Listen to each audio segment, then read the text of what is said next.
following podcast is brought to you exclusively by the Rad Rob Radio Network. On the next edition of Straight Up 5, we welcome PBA Pro Chase Nadeau to the show. He is a multi-time JBT winner as a teen. He won the 2024 Storm Utah Open. He finished 7th in the 2024 USBC Masters. We're expecting big things out of him on tour next season. We can't wait to have Chase come on the show and speak with us, so let's not waste any more time. Straight Up 5 starts now. Look, everybody, Ocho tells you exactly what's going on all the time. Dr. Ocho, who the f*** is that?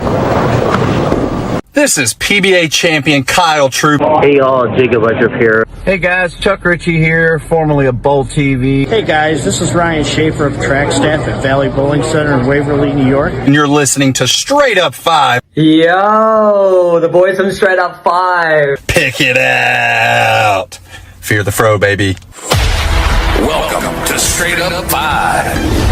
A hard-hitting, in-depth, cutting-edge look into the world of bowling. This podcast will not only cover all things bowling, but will also give you a raw look into real-life issues. So without further ado, let's introduce you to the hosts of the show. Rad Rob, Rob Francois. Rad Rob, Rob Francois. Dr. Ocho. Dr. Ocho. And our special guest co-host, Mike Val.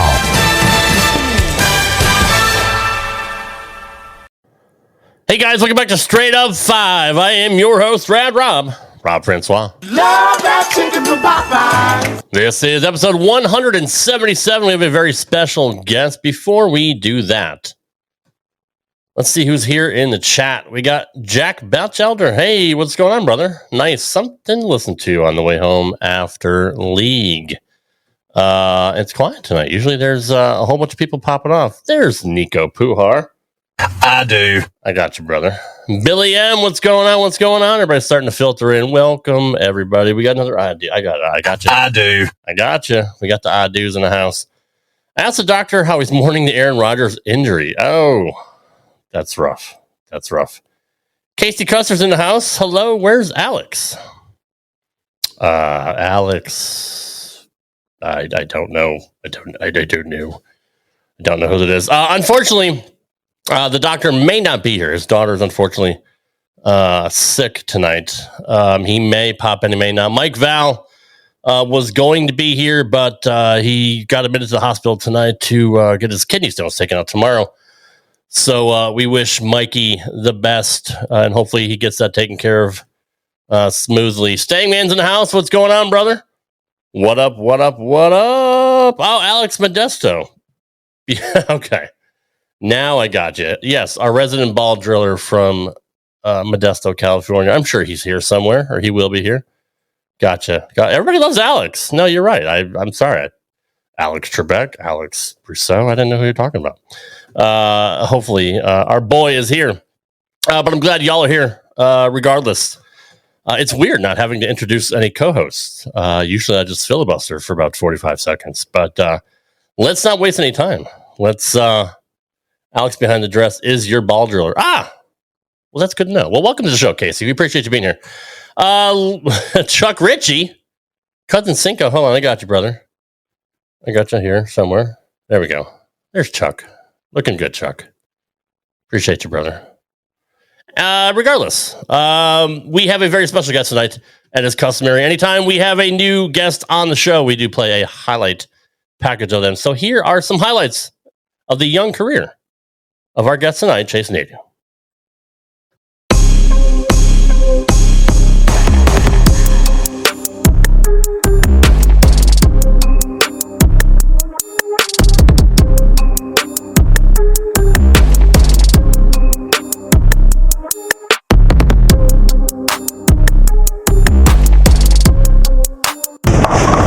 It's a high-scoring day on tour. Sometimes we make them easy, sometimes we make them tough. They're pretty playable today, obviously. We got 1 and 2 front 9s on the same pair. Chase Nadeau already has the front 10. We're in the mulligan format. Chase's 300 is real. He's got the first 10 real strikes. In mulligan format, you get 2 do-overs to use throughout the day, and that little green thing in Nick Pollock's third frame represents a do-over. So he's only shooting for the onion ring. Chase Nadeau shooting for the real ring. We can get 2 more strikes here. There we go. There's 11. Chase having a heck of a couple months of this here on tour. He won the Scratch Doubles Classic back in December.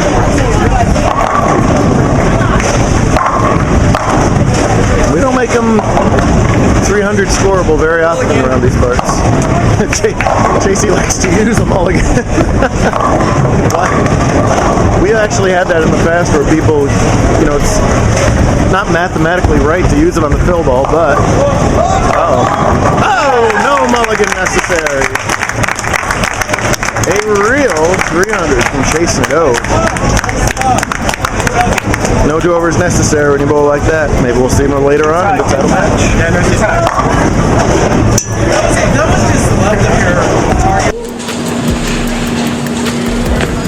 Makes the spare. He does. And now just needs to throw one high, hard one. And Chase Nadeau will win the 2024, the 20th annual Storm Utah Open. Been over 2 months. That's a dry spell. He's in a slump. You need a slump buster. I swear Art wins one at least every week. If there's a tournament every week, he wins one. Or I guess one. Nadeau, that's going to do it. Chase Nadeau is your 2024 Storm Utah Open champion. $2,500. And joins an extremely elite list of names to have won this event.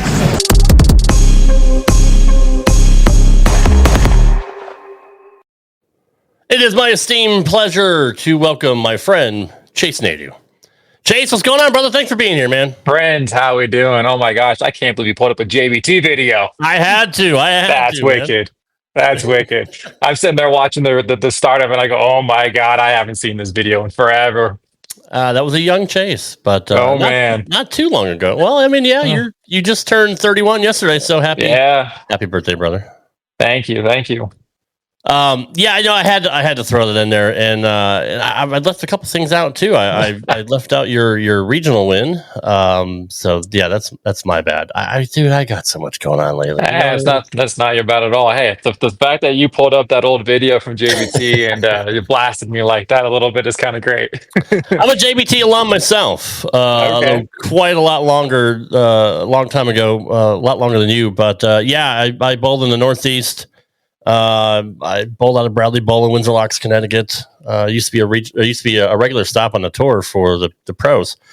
I won a couple JBTs, bunch of seconds and thirds. I dabbled a little bit. I think I still have a jacket downstairs with my name on it with JBT in the back of it. But you won quite a bit. How many JBT titles did you have total?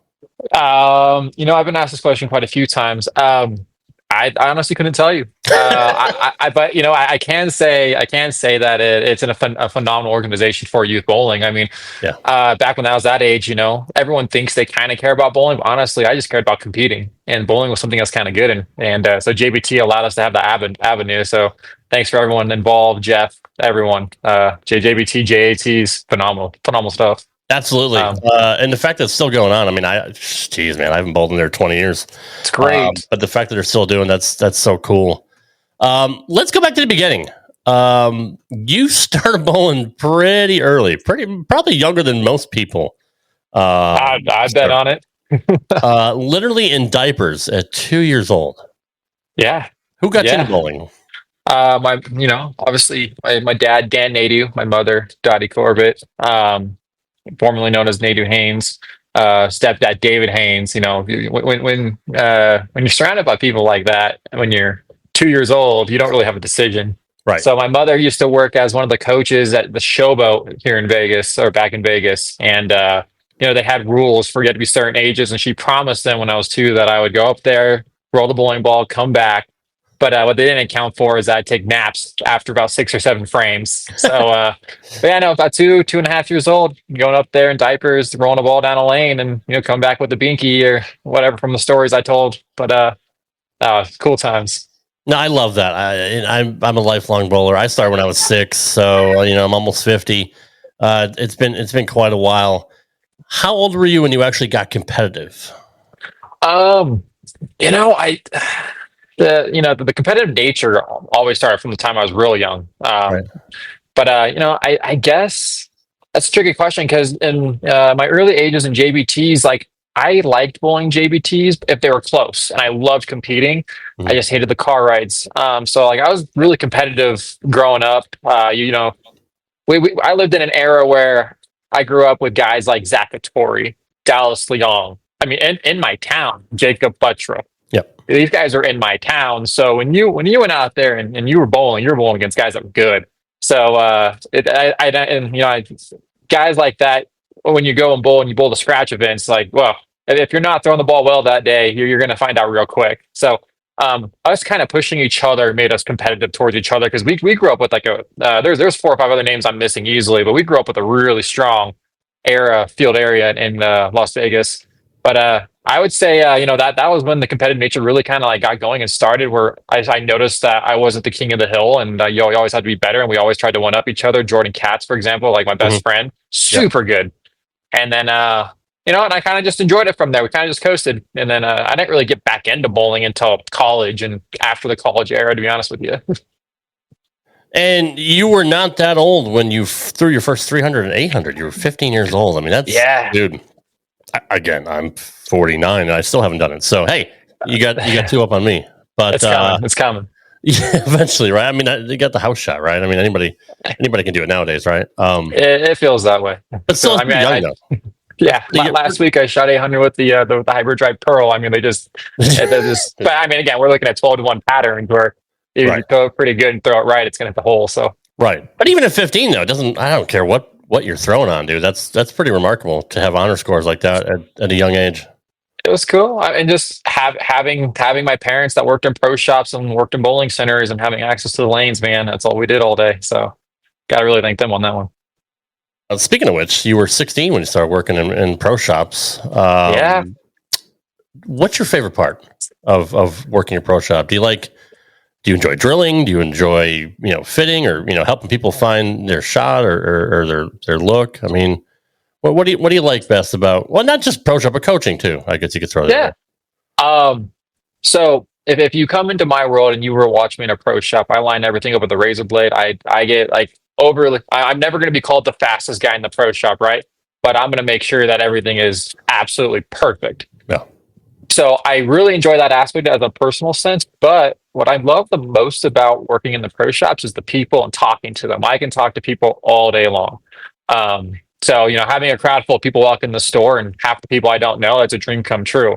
Honestly, it kills me when the shop's slow and I can catch up on a bunch of stuff, but that's when it's terrible for me. I love talking to people. So put me on the floor, let me have a conversation with them. And at that point, it doesn't really even feel like selling at that point.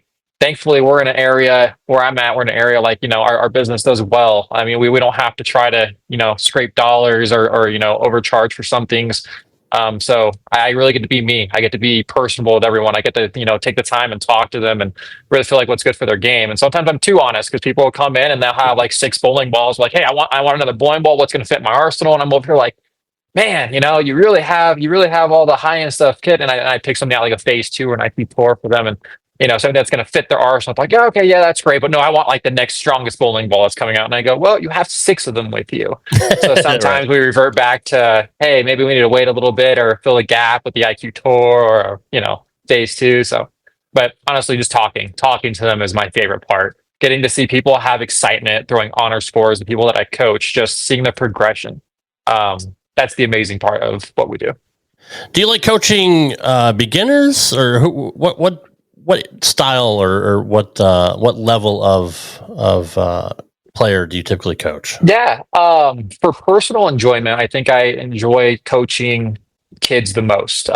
They're easy. They like to listen, and usually when they're there to listen for the most part. Well, they're like sponges. I mean, they don't have their preset, ticks and habits, absolutely, and, stuff like that. Yeah, you have two types of kids out there. You have the kids that come in and their parents said they want to get lessons, and you can figure that out real quick. But you have the kids that come in that just view you as you're the best thing ever, and for that hour, they're going to do anything and everything you say, even if you told them to throw it backwards. I mean, it's just cool that that's my most fun. Just watching them have enjoyment, actually get better.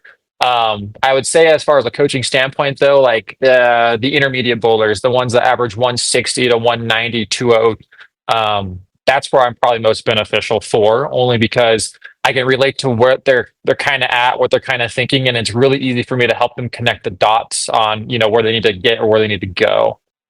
So most fun for me, kids. Most beneficial for the game and getting better, the intermediate bowlers, I would say. So what typical habits do you see from the intermediate bowlers that's probably easiest to correct and get them to the next level? Is there something in particular that you see more often than not? I see something that usually stands with 75% of the people I give lessons to, and all of them are just trying to throw it way too hard. They're trying to they put the power aspect over everything. And even though power is good, you have to have control. And I always try to level with people and say, hey, look, like if your power is up here, that's great. But if your rotation's down here, we have to meet in the middle, And 9 times out of 10, 8 times out of 10, sometimes out of 10, I'm talking to people. I'm always saying your power way up here. Your ball or your rev rate way down here, and then we get into like the 50, 60, 70-year-old age group, and then it starts teetering this way, and you barely ever find someone in that nice little middle range, because the younger guys, the guys that have been doing for 20, 30 years in their 40s, they like to throw hard, and then I coach the seniors that have this rev rate, and ball speed's all the way down here. So one thing I see most people that take lessons is that they just try to overshoot the lane. They either try to overshoot the lane or quite the opposite. They try to make everything overly complex, right? So what do you do to kind of settle them down and kind of get them in the groove? I try to work on 3 to 4 points, and that's it per lesson. I don't like to go further more than that, because the last thing I wanted, something I did way in the beginning of giving lessons, was I was trying to like pinpoint all the little things that they were doing wrong, give them ideas of how to fix them. And I really got to understand when I was seeing them for a second, third, fourth time, that I really kind of threw too much at them in the beginning. So I really just try to give like 3 or 4 main points of little things that we want to start working on, whether it's in their mental game, whether it's in their physical game, whatever they are really struggling with. But, a lot of people try to focus on so many things on the approach. I try to make it simple. Hey, your physical game is already good, or hey, your footwork is already good. We're not going to worry about that. Hey, your arm swing's already good. Whatever they do really good, I try to, even if there's a little hitch, we try to, kind of take that aside and work on the other parts, to just have them focus on simple things. And, and as we get on down the road and they do a lesson once or twice down the road, then we can start fine tuning. But I think it's so important to simplify things, tell them what they're really good at and the simple things that we need to work on, and just send them away with that and let them think about that for a month. Kind of where I like to start. Yeah, and that's honestly that's just the basic one-on-one of coaching, and especially like do you see a lot of like physical tics or any like bad habits that people typically have in like their approach or where they hold the ball? I mean, you try to keep somebody. What do you do? Like, how do you line them up? How do you get them to hold their ball? Do they have their own? Do you let them do their own styles? Like, I've always been curious to ask coaches, like, because you get so many different people that have plenty of different approaches and releases and all that. Well, let me ask you: when you watch a TV show for bowling, how many of them throw it alike?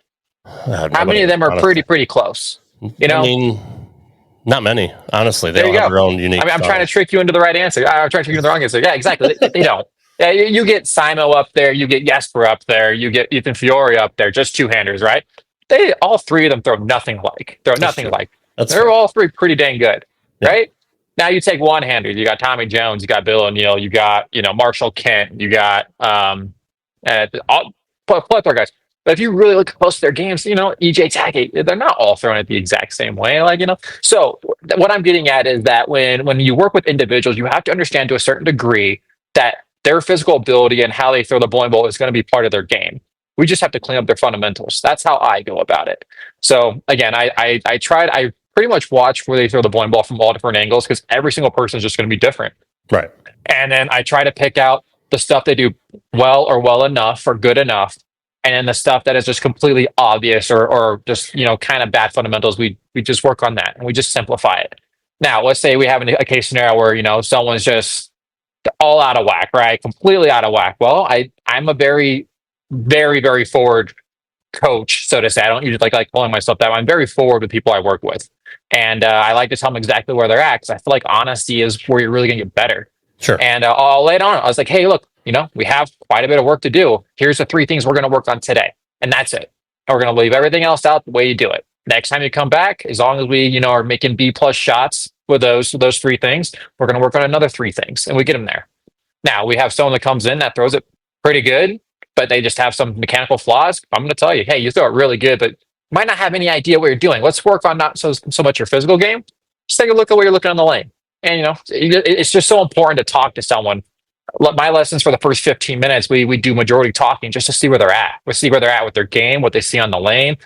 Honestly, there's been times where people throw it so well that they trick me. I don't even realize that they don't count boards. And then halfway through the lesson, they're like, "Oh, I stand a little too left of the middle arrow," and I go, "What? What? Well, what is that?" I don't know. Do you know how to count boards? No. Dude, you have a 220 average in league. You throw so good. You're telling me that you don't count board? So you see what I'm saying? Like everyone, yeah. It's so important to break it down in the beginning. So let's just take somebody, for example, if they have trouble focusing on like a particular arrow.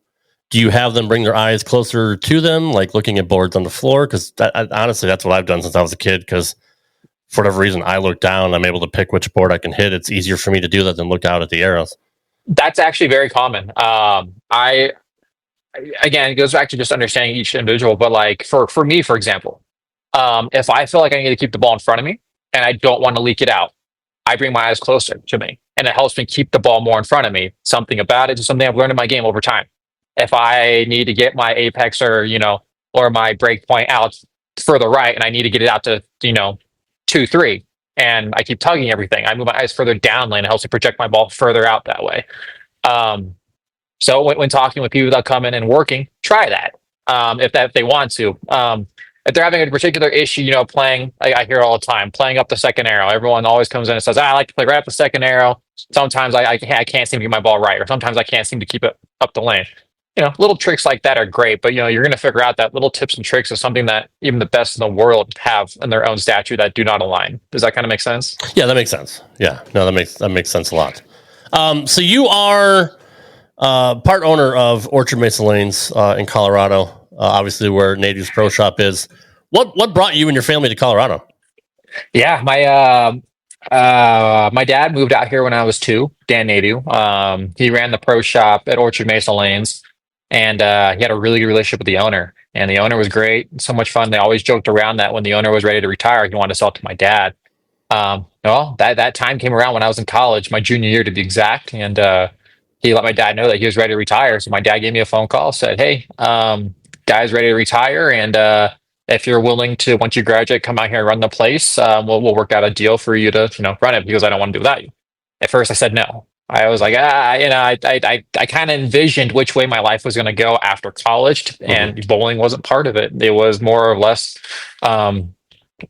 following my dreams, doing data analytics, go to the Big Apple or go to New York City or Jersey and just do like data analytics and live that kind of lifestyle. Now, if you know my personality, it's very much my personality type. Right. And so I called him back, and after a few conversations, we had another conversation.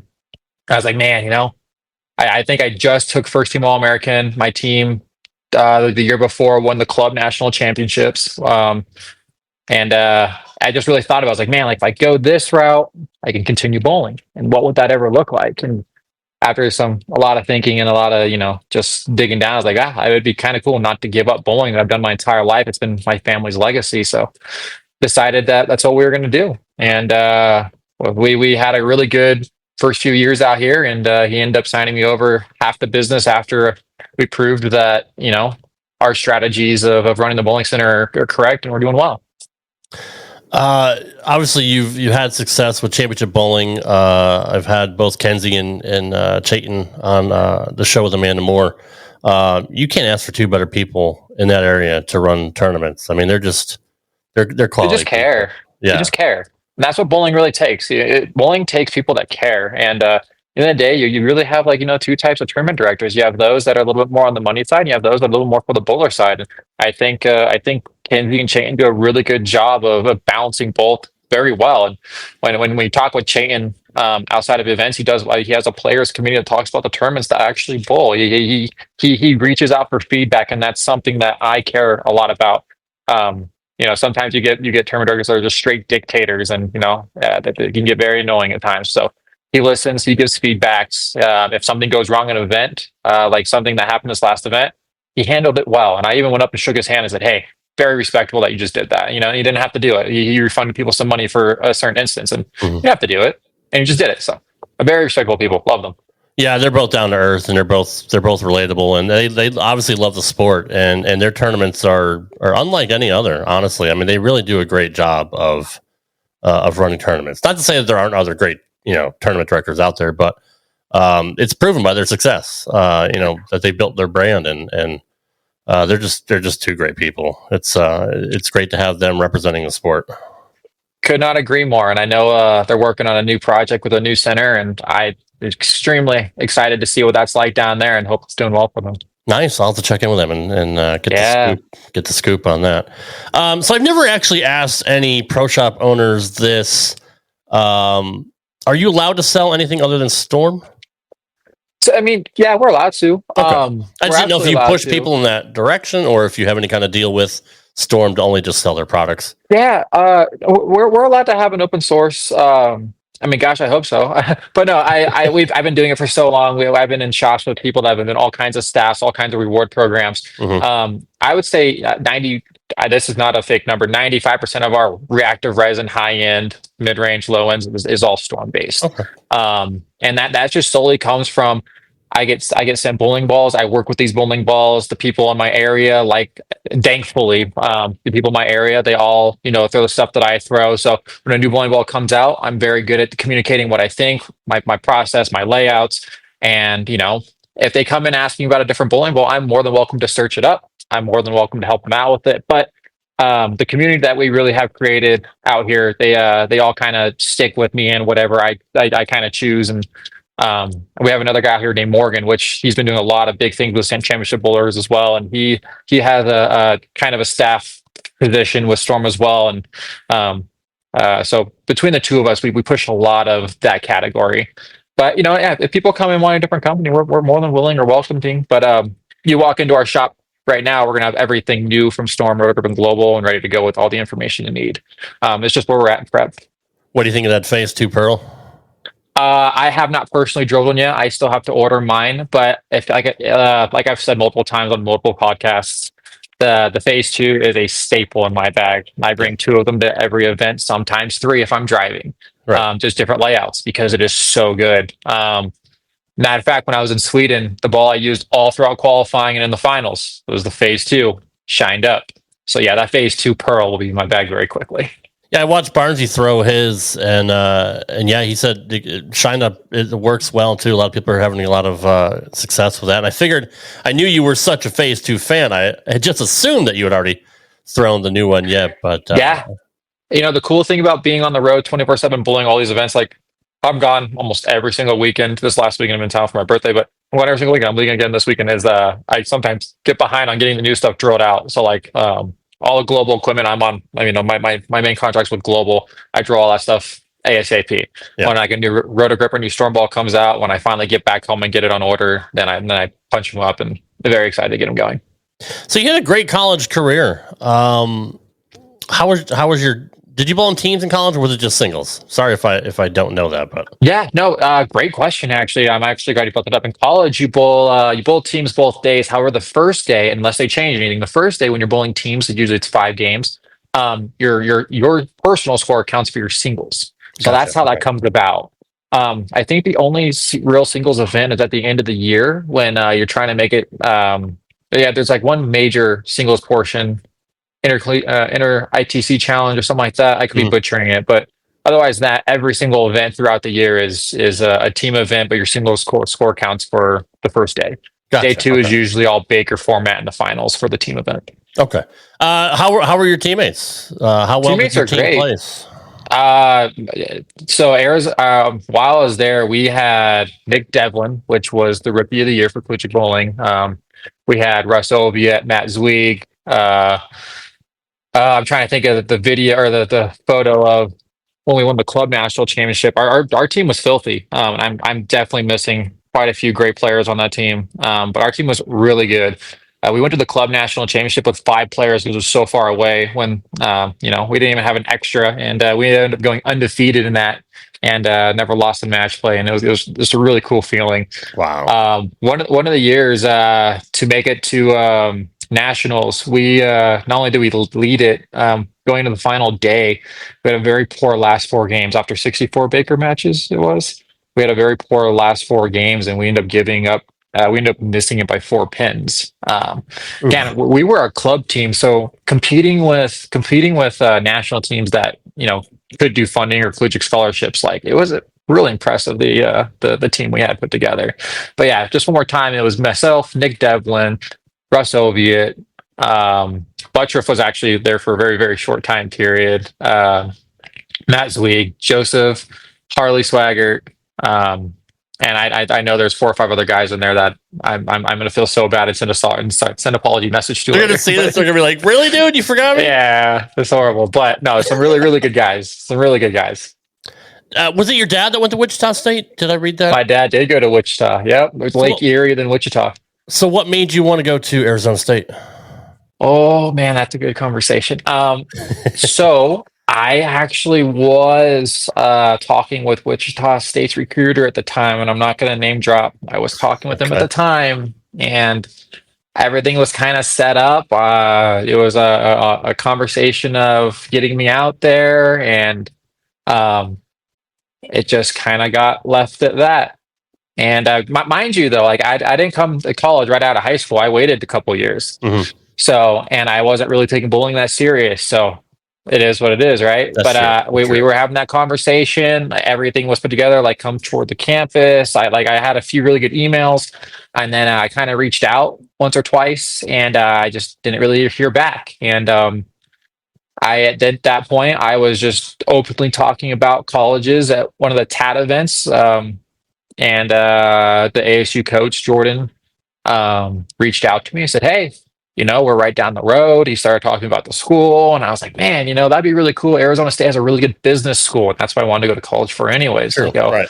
Yeah. So I was like, so everything just started aligning, and if you know Jordan, he doesn't stop. Once he wants something, he won't stop contacting you. So he kept contacting me, and then it was great, and he convinced me to come take a look and hang out down there, and I ended up signing up and enrolling in the business school at W. Carey, and everything else was history. And bowling at the first year kind of felt like something was off because everyone kept saying like, "Why aren't you at Wichita State? Why aren't you at Wichita State?" Right. And I didn't have an answer for that because I don't like drama or anything messy. So I kind of just put my hands up in the air. I was like, "Hey, this is where I landed. I'm happy where I'm at. Like, this is great. I love Wichita State. I hear great things about them. My dad says awesome stories about him. Gordon's a phenomenal guy. I've met him numerous times after I started bowling in college. But it was just everything was perfect fit for Arizona, and it was close to home, and everything was great. Did well in the business school. I ended up graduating with a 4.0 out of the business school. So I look back on it and I have no regrets. I did well in college bowling. I did well in school. I went there and got the job done, and it was a good feeling. That's awesome. What does your dad think when you told him you're going to Arizona State?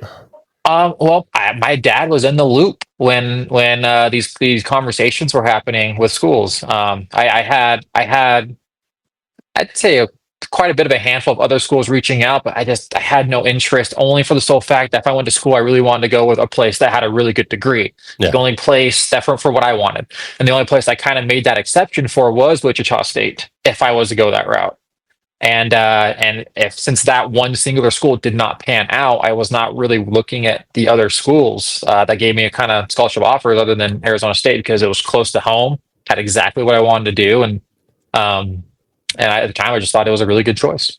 See, you were super smart in going that route, in thinking about your degree first. And we know there's not as much money in bowling, not even close to what's in football and basketball and baseball and all that. And you see a lot of kids, in those sports go to college and their academia is kind of, on the back burner. They're full on with their sports. But I always try to tell young people this, you never know what's going to happen to you. You could go to the NFL and be a star and play for a year, break your leg, and you're done. And you have nothing to fall back on.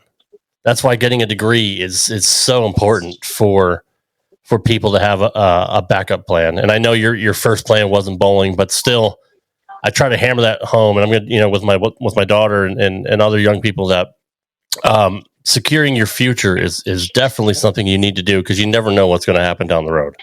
Yeah, and I look back on it, and I kind of think that I kind of got lucky in the way that I did it, right? Because, like I said, I waited 2 years before I went to Arizona State to college because I was so indecisive. I worked on the Strip in Vegas. I was at the Caesar's Palace. Good for you. I had a fun job. I was a lifeguard. I was a lifeguard there, and then I went over to their other pool area, which is not kid friendly. Like I had a really fun job just dealing with people all day long. And as we talked earlier, like I'm a people person. I love talking to people, and that's all I did all day long. But after 2 years of that, that's where I kind of really stopped and just realized like, hey, where do I want my life to go? So bowling was actually really the extra part of going to college for me. And I think that 2 year gap of out of high school to college, realizing, where's my life going to go?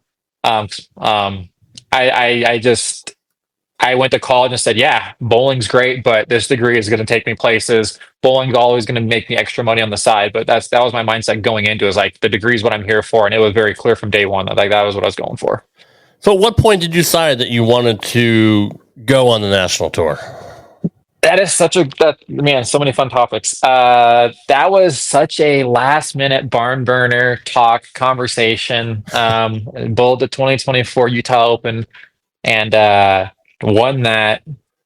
Right after that, I bowled the Masters. 2024 was just, a really eye-opening year. It's hell of a finish at the Masters, dude. Seriously, appreciate that. That's hard to do. I appreciate, and the funny part was I bowled Sam Cooley right before I bowled EJ, and I had Sam Cooley pretty much dead to rights with 5 frames to go. And 4 opens later, wasn't cool. People were writing Facebook posts already about who was advancing, and I kept seeing Chase is beating Sam Cooley. That's the given, and then they're talking about other people. Yeah. And then I just remember looking at those posts after I lost that match, and some unlucky shots on my part and some lucky shots on his part. It's the game of bowling, and that was tough. But if I would have won that match, which I pretty much had locked up, I really just let it through my fingers. I was on the TV show. Yeah. And if I won my next match, it was either the 1 or 2 seed or the other 3 seeds going into it. But then going against EJ straight up just outbowled me. And it was, in my honest opinion, it was the only guy that actually straight up outbowled me in those matches. Like I just had a good day. I had a good 2 days of match play. He has a tendency to do that.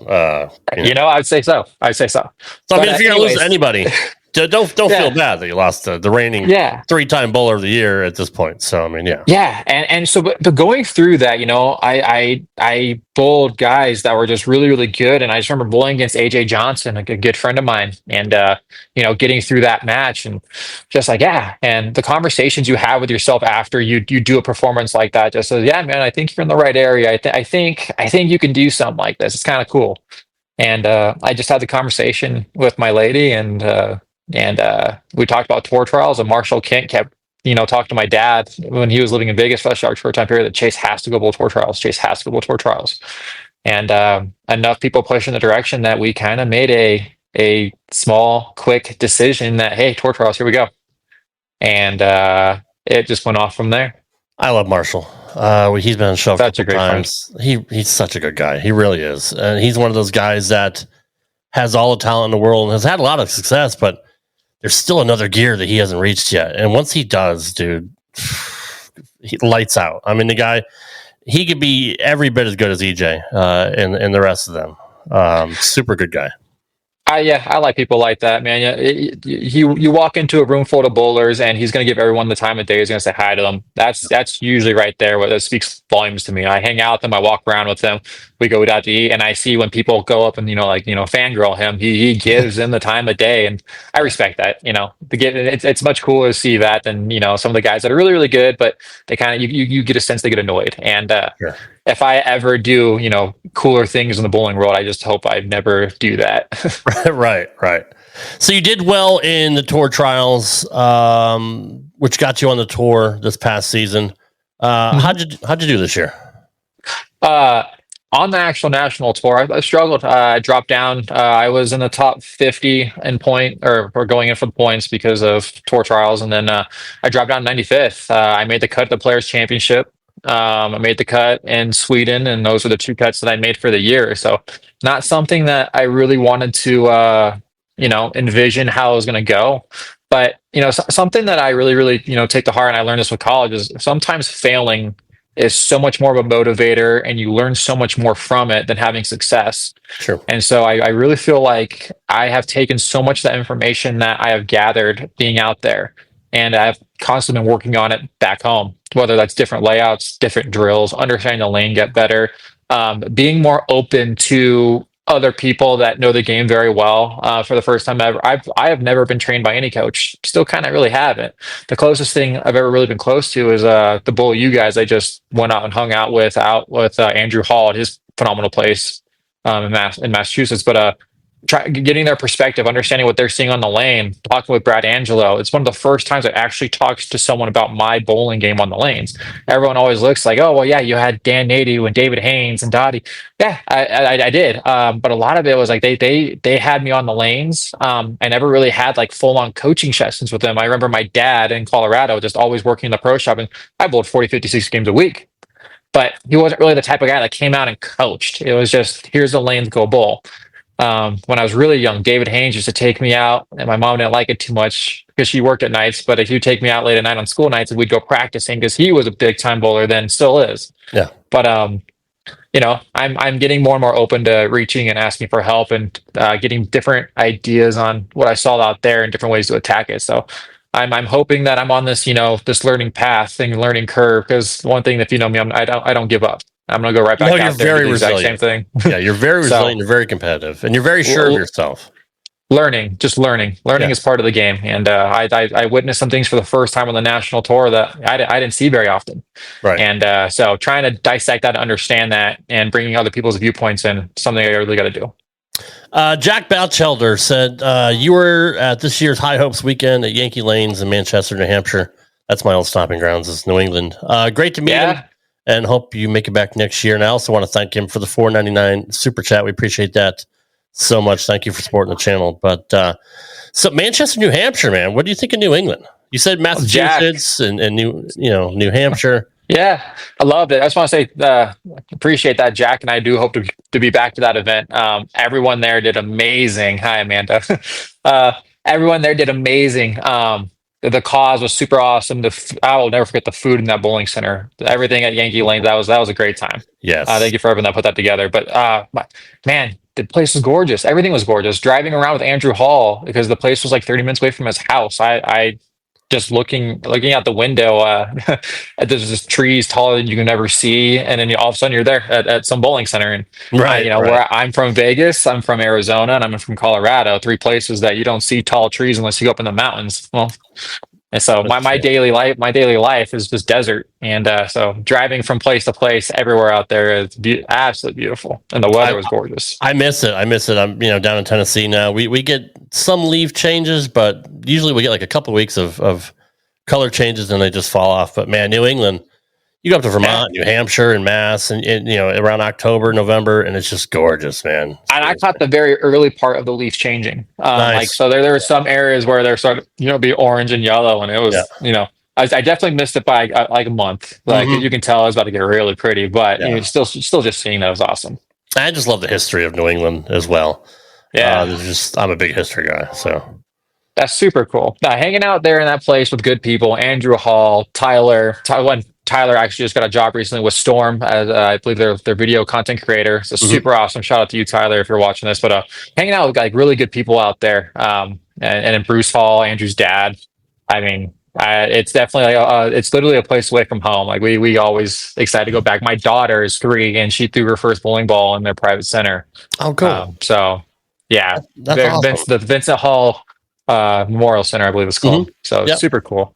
That's really cool. So you've gotten invited to the RPI again this year. Yes. You looking forward to it? Absolutely. Absolutely. Because the last time I bowled the RPI, the experience all the way around was so bad. Not necessarily. I bowled mediocre, not great. Didn't make the cut. But like we got there, Airbnb situation. We had people walk in on us on the first night, opening a door for four guys just randomly walked in our door, and apparently our Airbnb guy gave them their code to our place. Oh wow! And we had to argue that, so we got moved to a different place. The new place had no AC and it was freezing. Oh man! It had no heat. It was freezing. So our experience at the last RPI was, on top of me not bowling well and not making a cut. The experience outside of it was so I'm looking to go back to Reno for a whole new experience of the RPI. I mean, it's Reno, so enough said about that. Yeah. I mean, other than the stadium, there's not much. You gotta be careful where tough. you go. It's a little rough, but yeah, that could leave a bad taste in your mouth. I could absolutely see that. But what have you learned from last night, other than obviously don't stay where you did before? But bowling wise, what did you learn from that? From the RPI or from Reno? Yeah. Just understand the environment. I mean, the RPI, you just have the best regional bowlers in the world, and especially, I think the biggest thing that changed my mindset was after bowling the entire 2025 season on the national tour and getting used to seeing Troop, Belmo, Simo, all the literally the best in the world. You're pairing with them every single game. Sometimes when you bowl stuff like the RPI, you have the best regional players in the world because a lot of the national pros aren't allowed to bowl it. Because I think if you've made over $40,000, you can't participate in the RPI as a national tour bowler. So it's one of those mindsets where it's like, you're ready for the moment, you're good to go, but at the same time, like you just got to be good, you got to be physically prepared, you got to be mentally prepared, you got to be practiced. That's the key that our game plan is going out there this year. Do you have an exemption for this year, or was that only just for this past season? So the Tour Trials was only for the following year. To be dead honest with you, there is so much information that we don't know about going into this year, and we still haven't really been told. So I don't really know what to expect as far. I know I'm not. If there is an exemption, I know I'm outside of that bubble. But now it's really to where if we're going to be in the open fields, I'm hearing rumors of open qualifying squads. Since I am in the top 100, I hope that's far enough to get me into the open field. There's so many question marks that hopefully at a later date we can have a more informed conversation about. What I'm seeing now, just a quick look up, it says that there will not be a Tour Trials in 2026. The format is changing. They replace the Tour Finals with the Commissioner's Cup, which is open to all PBA members through a qualifying round. The 2026 PBA Tour season begins February 22nd. Commissioner's Cup, it doesn't say when that will be.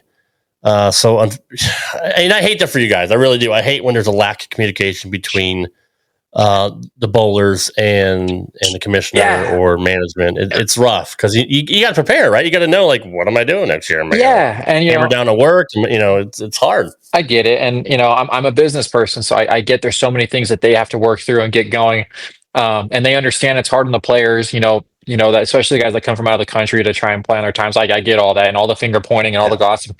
That's not something I'm going to really get into. Everyone has their job. But no, we are very eager to hear what some more of the details are going to come out as far as the squads, how they're going to do them, if there's an exempt field, if so, the sizing. Are they going to have multiple squads for the tournaments this year? Are they still going to run PTQs this year? Because there's been a lot of rumors that might go away, or if it's going to be for certain events.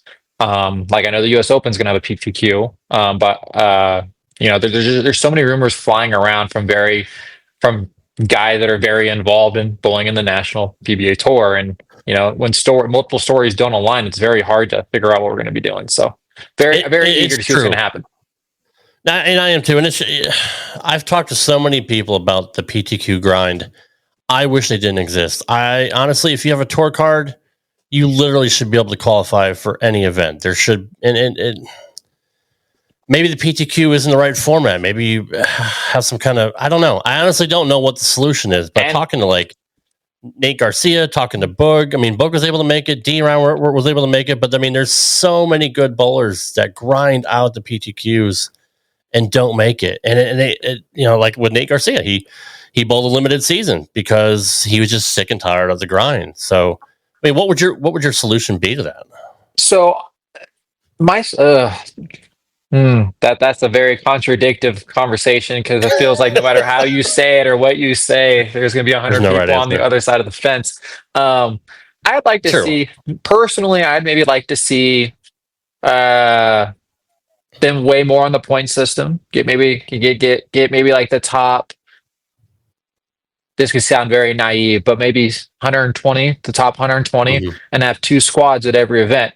Have an A squad and a B squad, and then every single week they rotate. So if you're A squad one week, B squad the next, or however they want to randomize that. Sure, so there's squad equity, right? I think I'd like to see them to have the top 120 run 2 squads for every event, and just allow more people to participate. Because the one thing that I keep hearing across everyone is the PTQs are so hard, and it's limited to just like the small amount of bowlers. And I get it. I mean, the PBA wants to be the elite of the elite. I don't know. But when you walk in, let me tell you something. When you walk into a PTQ at one of these national events, you're not walking into a regional level field at that one event. Right. You're walking into the strongest regional field you've ever seen. You got, again, you said a few names earlier. You have the best of the best around the country outside of the top 50 in points bowling in this PTQ. You I don't care which region you go to, you're not going to find any kind of field like that. So right there alone is, oh my God, that's hard. Then you bowl like 6, 7, 8 games, and last year was for 5 people. So so like Nate said, like, that's tough. And whether it's right or wrong is one thing. I don't agree or disagree, but I feel for the players, that's tough. That's really, really hard. So on the PTQ side, I'd like to see more spots opened up for the people that are bowling that, because I heard a lot of people very discouraged bowling that. When I was bowling the national tour, I mentioned one time earlier that I went to every single PTQ on the national tour, realizing that could be me. And I felt for them week in and week out, and tried helping my friends, watching them, whatever I could do. Again, just looking around, like, oh my gosh, like these guys are like just so good, and they're fighting for 5 spots. Just seeing it every single was tough, and seeing the guys get discouraged was tough. Guys that that are so good, but they had one bad game and they're out. It's tough. Yeah. I know Kim Balabi. I mean, posted on Facebook that he doesn't know if he wants to do this full time. Like, it's such a grind, and it's just so hard. And you're right, it is the best of the ones that are not on. They're non-exempt. And when you get guys like D-Ron and Boog and Eric Jones and the outliers that finally make it through, that's one thing. But there's so many other people behind them that are just up next, like waiting for their shot. And you're right, 5 people, that's rough, dude. And there's not a lot of games to do that. No. 6 or 8 games, that's nothing. I'm just getting warmed up by game 5. And you know what I mean? Like, that's just...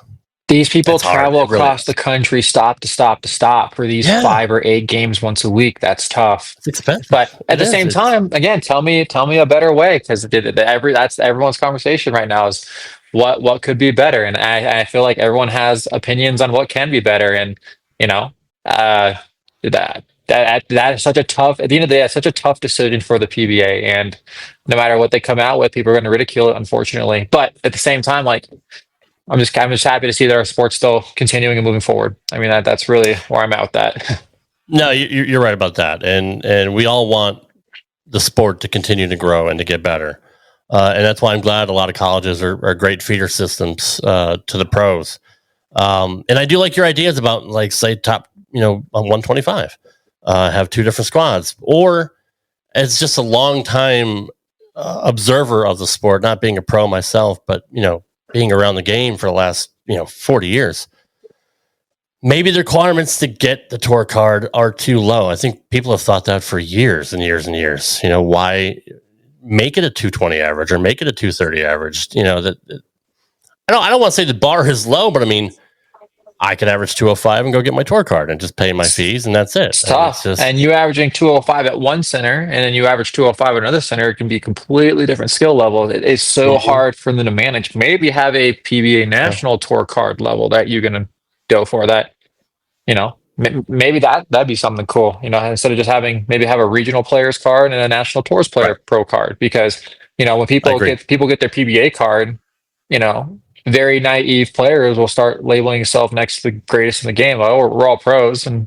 you sometimes see that at like local regionals. You have a guy that has his card, and some of the guys can just look around and be like, yeah, maybe they shouldn't have their card. And then you hear them speak to the public, and they're comparing themselves to names way out of the league, right? So, I hear a lot of people get bent out of shape about that. Hey, whatever, it is what it is. But maybe have a national card and a regional pro card. Who knows? Again, just personally, my opinion. I could not agree more with that. I think that should be a thing.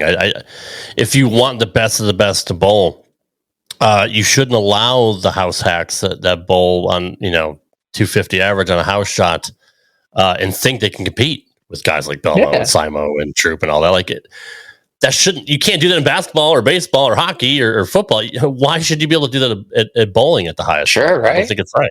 I don't think it's right. Absolutely. And so, like I said, I maybe that was their idea by having only a 50-person exempt field and having 5 POs for PTQ, so they're truly getting the best. Sure. But man, I'm telling you, man, you walk into that PTQ room and you see the talent in that PTQ field. Yeah, you maybe get up in a little bit, but right, it's tough. No matter what people decide, it's tough. I get it. So let's just say you somehow don't get an exemption for next year. And they still had PTQs. What would you do?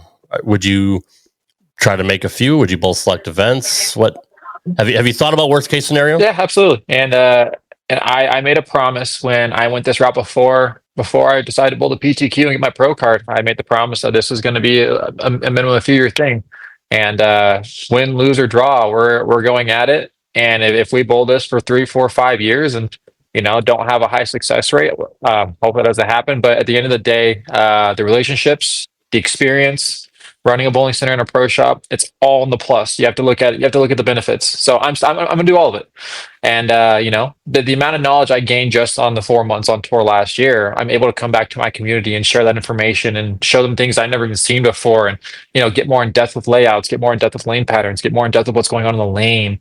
So all those things are just super beneficial. What people don't see on the national tour is the guys that practice in between the national tour. We go to the centers. So like if you don't make a cut for a stop, they're nice enough. Usually they lay the pattern out for us. And as long as you're not in the cut, you're allowed to bowl on it. And then you really get to see who's really working hard out there. Because you're going to see there's 20 to 30 of us that were consistently at the practice sessions. And you know who they are after some time, who the guys that are working hard and the guys that, either feel like they don't need to because they probably don't need to because they're already doing well enough, or the guys that just go to the next PTQ and don't ever practice with us. And it's like, hey man, like join us, Patrick Allen. I don't think I saw anyone more than him practicing it between every single stop and working and just picking his brain. Stuff like that, man. It's just stuff like that I can bring back to my atmosphere. And regardless of if I have a 3, 4, or 5 year run and work my butt off and compete out there, I get to come back home and share the knowledge because it's extreme coming back home. What would you tell somebody that's younger than you? I mean, you're not old by any means. You're only 31, but say there's somebody that's starting out like an Eric Jones or somebody like that, that's in their early 20s.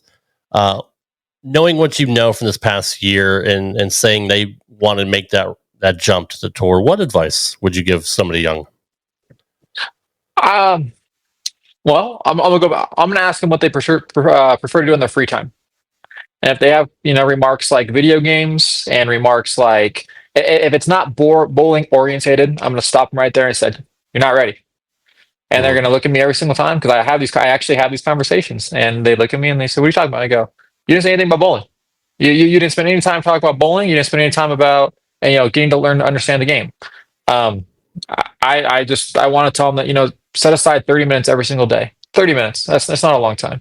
30 minutes every single day, and do something bowling related where it's in your mind. There is ungodly amount of videos online that you can watch. You can go on the Storm Bowling website and click explore, and they have an unrealistic amount of videos for you to read and watch. I actually was doing it again this past week.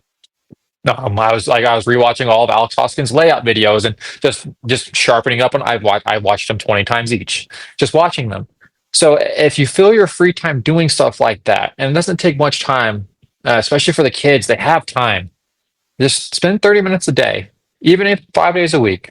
Just spend 30 minutes, put yourself in the bowling world, watch videos from Darren Tang, watch videos from Alex Hoskins, watch all the videos on the Storm website. I'm sure other companies have their videos. Watch Packy Hanrahan's videos. Watch all of them. Brad and Kyle. They have so much content. 30 minutes a day. Put yourself in that environment. And when I hear people start talking about what they watched online, what they've been learning, and they bring it to me, that's the kind of mentality that I'm looking for. The guys that go out there and just want to bowl good on the weekends and then don't want to think about bowling Monday through Friday. That's the mentality that really gets the bowlers that go to bowl their first PBA event and they go, oh my God, these guys are good. Why are they so good? Right. Right. So I don't know. I really want to focus on making sure that they have the mentality of, if you're going to hit the national tour, get started early, understand what it's going to take. You can't just go out there and throw the ball good. It's not going to work. I promise you. You have to be good. You have to be smart. Well, you look at a guy like Kobe Bryant, who shot thousands and thousands and thousands of shots every single day. There's a reason why he was as good as he was. You have Not just to. because of talent. He put the work in. That's You're right. You have to do that. You absolutely have to do that. Someone just needs to understand that the elite of the elite, they don't just bowl one league a week and a bowl tournament here and there. No, they practice, and a lot of them will claim to practice every single day, which I believe, and a lot of them will bowl, well, maybe not every single day, but 30, 40, 50 games a week. That's what it takes. The outliers, you're always going to hear the outliers long before you hear about the people that hard work. The guys that might only bowl 2 or 3 leagues and have some success on the national tour. I mean, I guarantee if I timed you for 30 seconds, name 5, you might get to 1, if that. Right. But no, it's just the requirement. It's your job. What do you do at your job? 40 hours a day. I'm sorry, 40 hours a week, 5 days a week.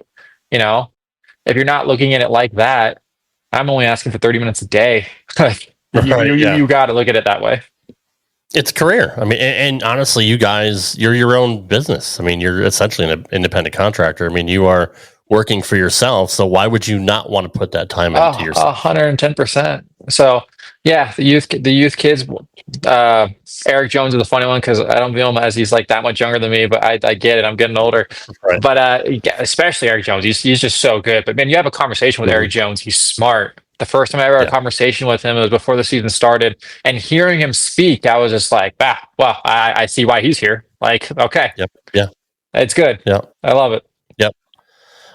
So as we wrap it up here, and I do appreciate you taking time with me. I know you're very busy.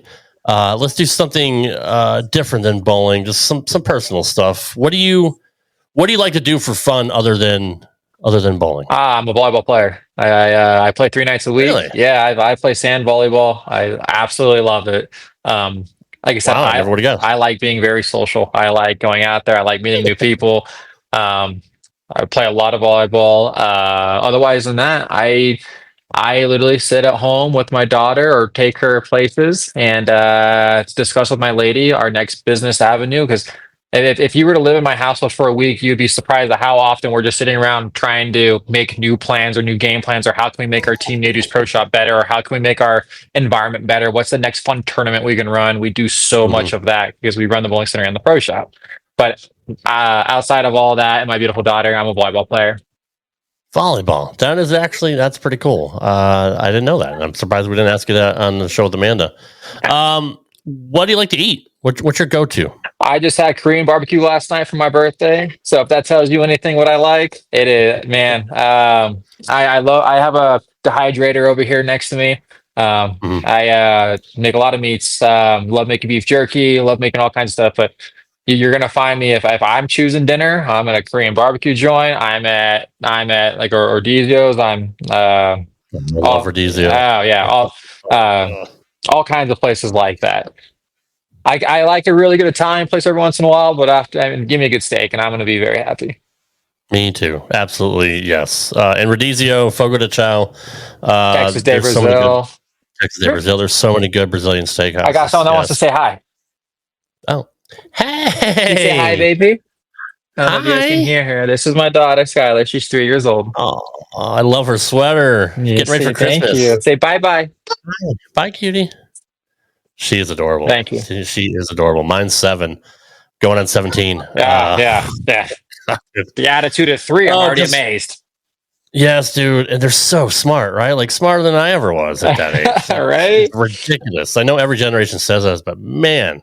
It's weird. And maybe it's because of having phones or tablets. We didn't have that much information when I was younger. It's like I didn't have a cell phone. I didn't have a tablet. We didn't have YouTube. We didn't have all these apps, learning apps and stuff like that. But man, just watching my kid grow, it's stupid how smart they are. It's wicked. We when she has her TV time, we try to narrow that down, but we try to give her learning shows. My daughter started counting on her own, watching the show. She can count. She before she turned 3, she was able to count to 10. She knows all of her colors because of these shows, and now she's starting to count to 20. And I'm just over here like, bro, you're 3. It's amazing, right? It blows my mind. Again, first time. You guys watch Number Blocks? You guys watch Number Blocks at all? Can't say I've ever heard of that one, but the mainstream ones, Miss Rachel. They watch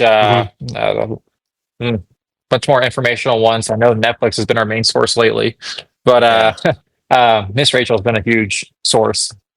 That's cool. No, that's really cool. Check out Number Blocks. It's a what's that on? A British show. It's been on for several years, but they do all kinds of stuff with numbers and colors and stuff like that. What's that on?